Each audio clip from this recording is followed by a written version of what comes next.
Halo mas, halo mas. Siapa ya? Ah, saya mau orang mas. Mas YouTuber ya? Iya YouTuber ya. Iya YouTuber.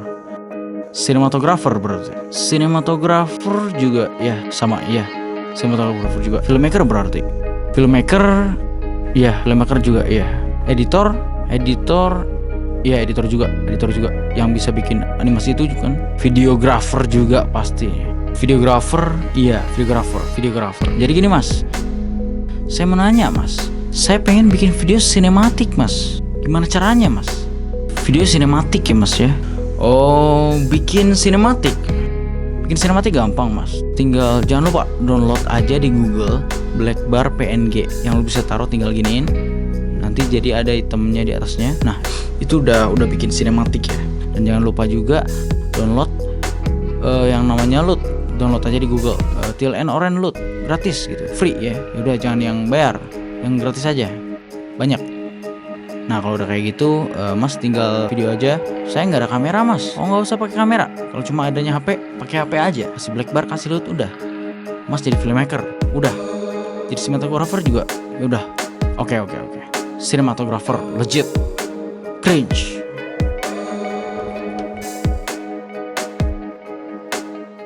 Oke, assalamualaikum. Hari ini kita akan bikin Cinematic Cringe part 3. Karena part 1 cukup menggemparkan, part 2 biasa aja, dan part 3. So, sebelum mulai seperti biasa kita ngomongin lagi dan let's go! AM to the PM, PM to the AM home. If I quit your PM, I still rock Mercedes home. If I quit the season, I still be the greatest.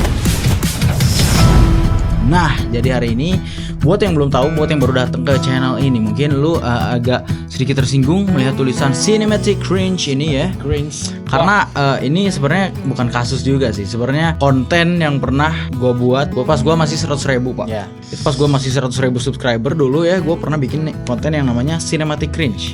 Yang mana gue di sana menjelaskan tentang video-video yang apa ya, yang sebenarnya bikin cringe enggak, cuman overuse aja gitu. Kelebihan dipakai gitu. Ya. Nah, jadi di sini gue pengen ngasih tahu juga buat yang baru datang ya, apa itu maksudnya cinematic cringe ya. Jadi ini misalkan buat yang belum lihat, gue akan liatin dulu videonya seperti apa ya. Oke. Di sini udah tegas ya dari awal ya, baca. Video ini bukan tutorial, di sini gue cuma mau sharing dan durasinya cukup panjang. Jadi buat kalian yang gak sabar lagi emosi, gak usah tonton ya. Intinya dulu gue emang emosinya masih belum apa ya. Jadi ya masih mencari jati diri lah pak. Jadi kebanyakan sok-sokan gitu sebenarnya. Oke, kita coba cek dulu aja ya video. Sinematik itu apa? Gitu. Apakah video yang cuma dikasih black bar, Anjir nyedan. Till and Orange, terus dikasih semicolor transition, terus bridge transition, terus musik. Ya intinya gitu sih. Di video Cinematic Cringe itu gua ngasih statement mengenai udahlah jangan terlalu banyak bikin video-video sinematik yang nggak ada storynya, nggak ada artinya gitu ya.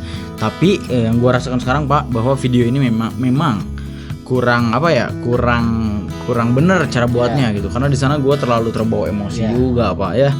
Cara memberitahu. Ya, cara penyampaiannya mungkin kurang. Dan di akun-akun seperti Indovisualgram, ya di akun-akun visual yang kayak begitulah ya, banyak banget yang bahas hal ini pak ya. Jadi ya di sana pun gue dapet 3.000 dislike, banyak ya dislike-nya gitu, sampai 3.000 gitu ya. Kita coba lihat dulu lagi ya. Zaman sekarang sineas muda yang baru belajar itu bikin yang kayak begini gitu loh. Padahal transisi tinggal nge-cut doang, satuin, sampah banget gitu. Dan keras. Nah bahasa-bahasa yang gitu yang sebenarnya gue dulu belum bisa kontrol ya. Sorry banget nih buat yang dulu pun gue sering kritisi, padahal gue juga masih belum gimana ya. Dan di sini gue akan memperlihatkan video-video cinematic cringe yang gue maksud itu seperti apa dan yang gue pribadi buat gitu ya. Nah, kita akan perlihatkan dulu video Artodi yang lama ya Pak ya. Di sini ada. Jadi dulu tuh sok-sokan sinematik. Untuk audionya mungkin gue mute ya karena copyright ya. Oke. Jadi dulu tuh memang ya gue bareng si Kiki juga ya dari dulu ya. Nah, ini udah alay nih. Dari sini udah alay nih ya. Film gitu. Padahal gak tahu apa-apa mengenai film gitu ya. Oke, kita coba lihat dulu ya. Dan tidak lupa black bar-nya pak. Oke. Iya. Ini black bar-nya ya. Nah maksudnya yang gue bilang dulu, sinematik itu bukan sekedar black bar, bukan sekedar grading, bukan. Intinya gue juga sampai sekarang masih belum jago bikin film ya.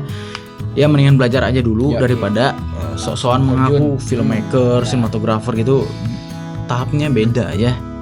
Sinematografer gila. Sosokan ya. Cuma cringe ini bikin cringe. Ini baru cringe ini. Cinematic cringe. Wih, shot B-rollnya. Juara udah. Wih, bocor. Ini kamera, Pak. Ya, kamera gua bocor, Pak. Oke. Wih, artisnya ya. Cringe, Pak. Tapi kalau orang awam sih pasti lihatnya bagus. Iya, kalau kata ya saudara, teman-teman gitu ya, pasti bilangnya ini bagus. Cuman keren. kalau dari segi sinematografi Iya. itu salah men ya. Ataupun lu misalkan udah ngerasa bagus bikin shot yang stabil dan transisi gimana harus ada motivasinya, Pak. Iya. Nggak sekedar lu kasih efek gitu-gitu. Semuanya harus ada tujuannya, harus ada ceritanya gitu Iya. ya. Kalau gini-ginian kan gue nggak terlalu jelas ini maksudnya apaan gitu. Jalan-jalan di atas ya kan. Ngapain gitu kan. Story-nya kurang. Gak ada story-nya malah, Pak. Ini lagi apa coba shotnya, ampun. Sebenarnya cuma shot doang, Pak. Sebut B-roll juga bukan ya, karena B-roll itu gini. Yang dimaksud dengan B-roll adalah B. B itu berarti kalau ada huruf B, berarti ada huruf A. Misalkan A itu inti, B itu selingannya, sampingannya. Misalkan B-roll. Oke, gua akan berangkat ke Jakarta hari ini. Jadi kita ke B-roll dulu, bam, perjalanan ke Jakarta. Nah, itu tuh B-roll tuh membantu memberi cerita dari A-roll atau main roll kita gitu ya, Pak. Jadi intinya harus ada mainnya, utamanya. Utamanya lo apa gitu, nggak jelas. Tiba-tiba cewek-cewek jalan-jalan, pakai black bar, pakai zup, itu kan nggak ada motivasinya. Ya maksudnya gitu dulu ya. Jadi gue juga sama, dulu sempat bikin yang gini dan pasti ada yang bilang nih, terus kalau misalkan lu gitu, kita gak boleh dong bikinnya gitu. Nah maksudnya bukan gak boleh, daripada gitu terus ya mendingan belajar dulu gitu dari segi lensa apa aja, terus gunanya wide itu untuk apa, tele itu untuk apa, medium itu untuk apa, sensor itu apa aja. Banyak banget, seperti white balance itu pun pelajarannya wah ribet banget ya. Jadi nggak semena-mena nge-shoot stabil gitu, enggak. Sinematografi itu luas banget men, apalagi udah ngomongin lighting, udah ngomongin warna, wah itu sih susah sih.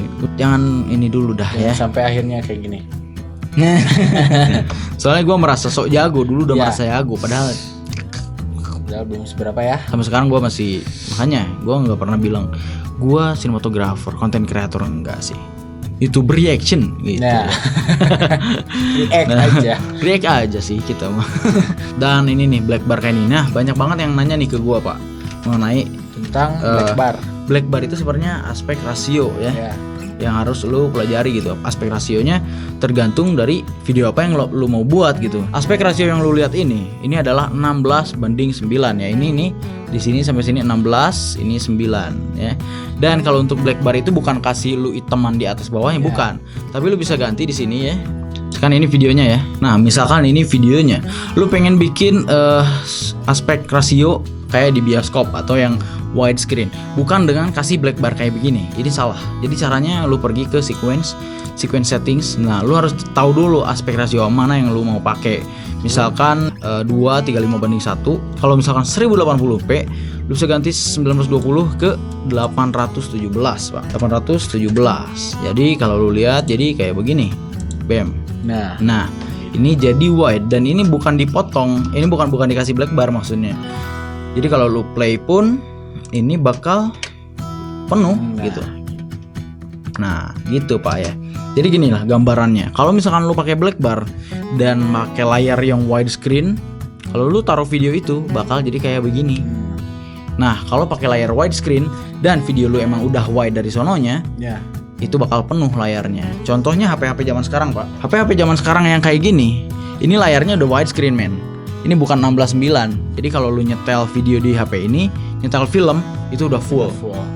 Jadi bukan pakai black bar. Kalau pakai black bar, si videonya bakal cuma segini doang gitu, Pak. Ya, intinya jangan ambisi buat wah, gua filmmaker, gua sinematografer. Jangan dulu sih ya. Kalau dari gua ya pribadi.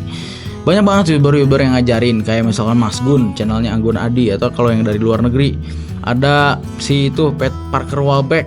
ada, terus ada Gene Nagata, ada Kaiman Wong, itu banyak banget. Gue taruh di deskripsi di bawah siapa aja yang gue belajar dari YouTube ya. Ya. Itu bisa membantu banget. Apalagi video-video tutorial gue yang lama nih, yang sok-sokan gini nih. Aduh, intinya itu ya. Oke, so makasih banget udah nonton video ini. Semoga bermanfaat buat semua. Ini udah mau habis ya memorinya. Iya, And betul. Assalamualaikum. Dadah.